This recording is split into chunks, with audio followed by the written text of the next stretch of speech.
Muy buenos días. Como mencionó el equipo de Radixac, en realidad lo tenemos prácticamente 4 años y como se ha venido conversando, ha sido una llegada justamente para solucionar muchos inconvenientes.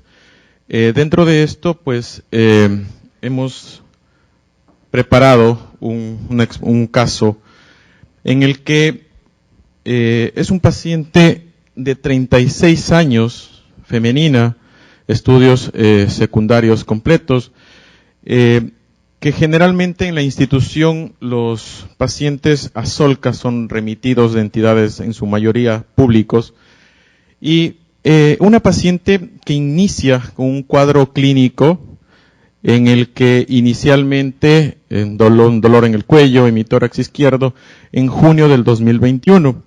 Sin embargo, este cuadro clínico fue tal vez dejado o menospreciado, no por la corta edad, por así decirlo, pensar en un cáncer. Posteriormente presenta con baja de peso y transformándose prácticamente todo este cuadro de tos persistente en una disnea de medianos esfuerzos. Realizan estudios de imagen en donde evidencian ya una masa a nivel medio inferior del pulmón izquierdo y una tomografía en diciembre del 21 en el que ya reportaba o confirmaban esta lesión ocupante de espacio en tórax izquierdo, tórax medio inferior. Algo tal vez importante es que la mayoría, por así de centros, es bastante difícil acceder un poco más a un estudio que no sea la tomografía, un PET, resonancia magnética.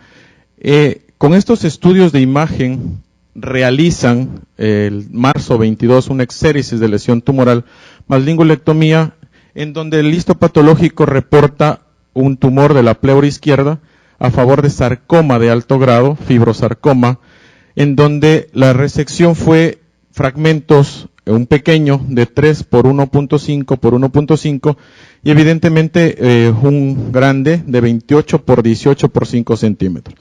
Bordes comprometidos, catalogado como un T4, dentro del estudio pericárdico negativo, y se procede a realizar quimioterapia adyuvante, catalogándolo, como les mencioné, con estos factores de riesgo de bordes comprometidos, doxorubicina 4 ciclos.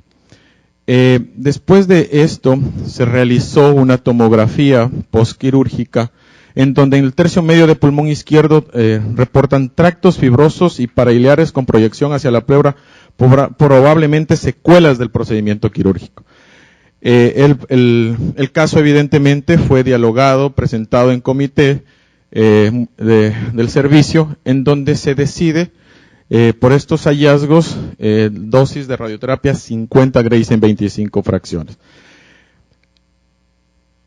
Nosotros contamos, como les mencionaba, y el caso del Radixac, con otros aceleradores lineales, en donde inicialmente nosotros tenemos, como hemos hablado, escuchado, el conocimiento de, a nivel pulmonar obviamente va a existir mucho movimiento, y nos preparábamos justamente para ello haciendo con gating en bolsa al vacío, los brazos hacia arriba, como pueden ver. Y posteriormente a esto, al realizar la tomografía de 4D,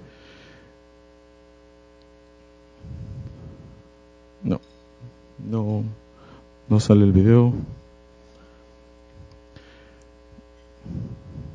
Y en esta tomografía podemos ver que prácticamente el pulmón izquierdo, el movimiento es mínimo o nulo, por así decirlo.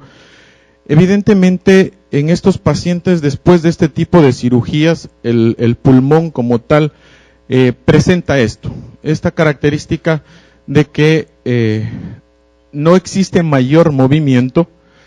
Sin embargo, procede al contorneo respectivo, regenerando un CTB, el ITB, pero idealmente este paciente, repito, el movimiento era tan mínimo y la paciente colaboraba por la edad justamente. Existió esa cooperación y en el cual el 4D, por así decirlo, hasta por tiempo, trabajo y todo esto en la planificación, puede no ser usada, simplemente en la coordinación, en la respiración con estos pacientes es bastante llevadero. Entonces, abarcando absolutamente todo lo que es la pleura, extendiéndose con un CTB que vaya fuera del arco costero, incluyendo las costillas, los músculos intercostales, llegando a la parte medial lateral de las vértebras, el esternón, el área anterior anterior del corazón también tienen que cubrirlo, y asimismo realizar un margen de seguridad de la médula de 0,5 milímetros y hasta abajo hasta la inserción diafragmática. Durante todo esto tuvimos como referencia este tipo de publicaciones para llegar a contornear y tener en cuenta los constraints para este paciente.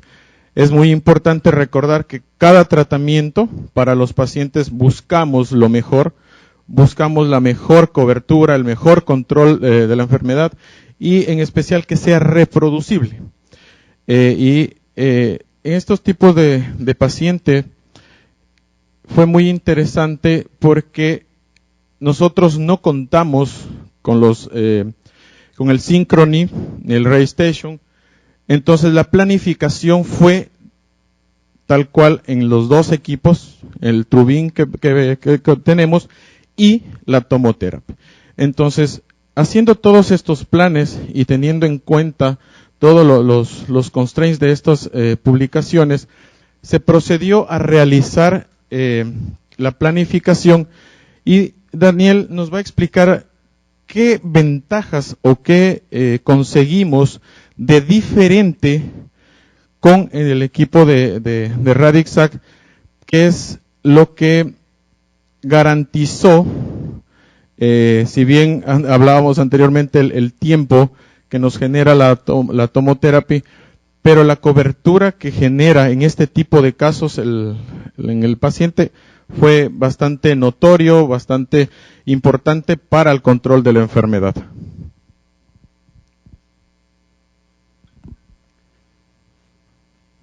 Bueno, ¿aló? Sí. Bueno, este tipo de pacientes siempre son un poco desafiantes en el sentido de que no te llegan todos los días, por lo tanto, no es que tienes toda la experiencia para realizar este tipo de casos, son pacientes que te llegan, digamos, una vez al año, si es que te llegan. Por lo tanto, son desafiantes en ese tipo de sentido. Si lo que estás haciendo, lo estás haciendo bien para entregarles el mejor tratamiento, el tratamiento adecuado. Entonces,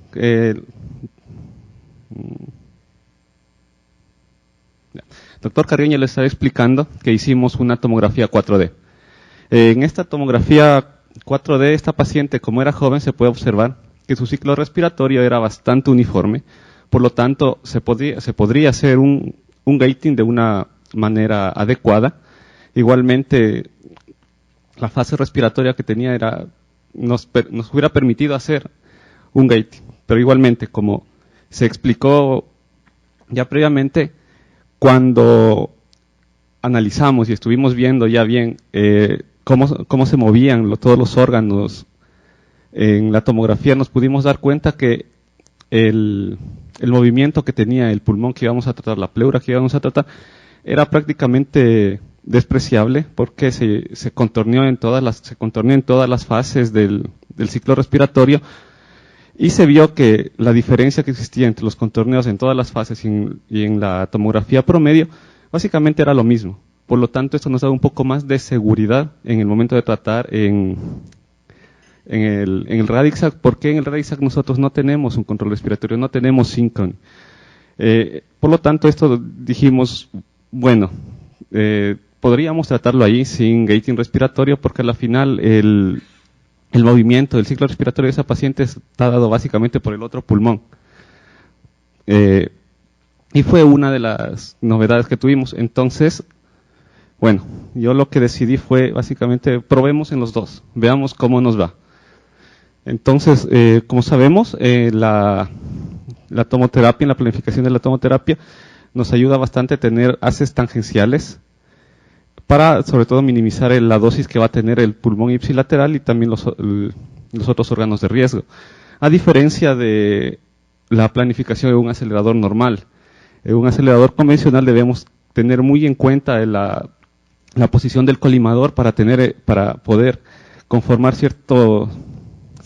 la dosis, teniendo en cuenta que por la forma como se entrega la dosis, o sea, por ejemplo, en ese lado vamos a tener sí o sí que tener un arco que básicamente barra la parte de arriba y otro arco que barra la parte de abajo, porque si no las multiláminas van a estar en una contraposición de a qué parte se le da prioridad, cuando las dos partes son importantes. Para ayudarnos un poco más durante la planificación, utilicé algunos volúmenes accesorios que simplemente son anillos concéntricos para evitar que el haz de radiación entre directamente por la mitad y hacer que los haces sean más tangenciales en sí. Bueno, hice algunas planificaciones en el Precision con diferentes tamaños de campo, con diferentes pitch, diferentes factores de modulación para ver cuál nos daba las mejores coberturas y tiempos de tratamiento. Obviamente, cuando se utilizan campos pequeños, se tiene unas distribuciones de dosis muy buenas, pero se tiene tiempos de tratamiento demasiado altos. Y cuando se tiene tamaños de campo grandes, no se tiene tan buenas coberturas, pero se tiene un tiempo de tratamiento un poco más corto. Entonces, la cosa es buscar el plan adecuado que nos permita entregar un tratamiento adecuado y sin sacrificar los límites de dosis, entregar un tratamiento adecuado en un tiempo no tan largo. Después de algunos intentos, el que decidimos que se iba a tratar era con un campo de 2.5, que más o menos nos daba unos 12 minutos de tratamiento y podíamos cumplir todos los límites de dosis que ya nos mencionó el doctor Carrión anteriormente. De igual manera hice una planificación en el otro sistema de planificación para el otro acelerador. Sí, digamos que fue un poco más desafiante tratar de llegar a lo mismo que se había llegado en el Precision. La gran diferencia que se observa es en la cobertura del PTV. Los CTVs, intenté de que los dos queden iguales, pero en la cobertura del PTV sí se tiene una gran diferencia en lo que son coberturas. En órganos de riesgo estaríamos hablando casi de dosis parecidas. Los pulmones también sí se logró un mejor control de dosis.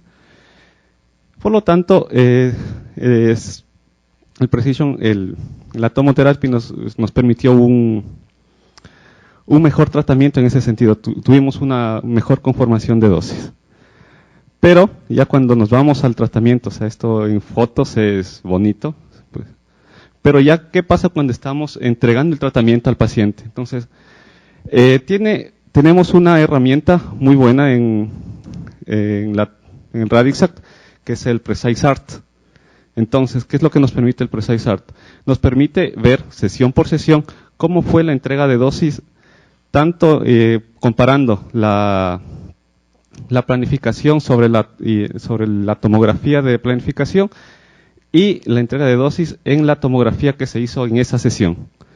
Entonces, como se puede observar, las diferencias que existen son pequeñas, igualmente se puede comparar en un DBH, y se puede observar que si bien existen cambios tanto en el CTV como en el PTV, los órganos de riesgo también tienen una diferencia marcada. La cobertura y sobre todo la entrega de dosis en todas las sesiones, esta es la primera fracción, esta es la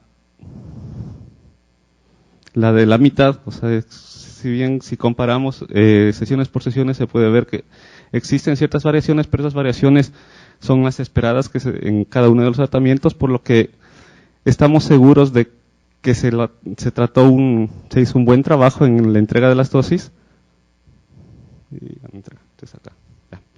Y bueno, esa es la de la última sesión. Entonces, esta era la ventaja que teníamos al realizar el tratamiento en el Radixact, saber cómo se entregó cada una de las sesiones, comparar cómo se entregó la sesión, tanto planificada como por sesión, y tener una estimación del histograma dosis-volumen en cada sesión de tratamiento.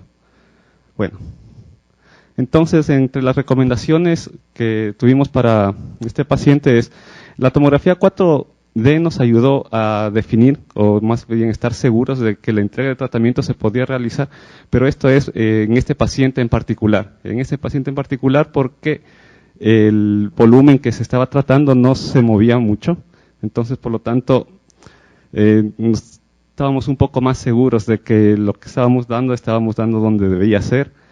Y se debe considerar las limitaciones de cada uno de los equipos en general. Y siempre es bueno tener algo que nos ayude a evaluar las dosis que se entregan intrafracción, porque también existen variaciones en la entrega de dosis, sobre todo en este tipo de pacientes. Bueno, eso es todo. Gracias.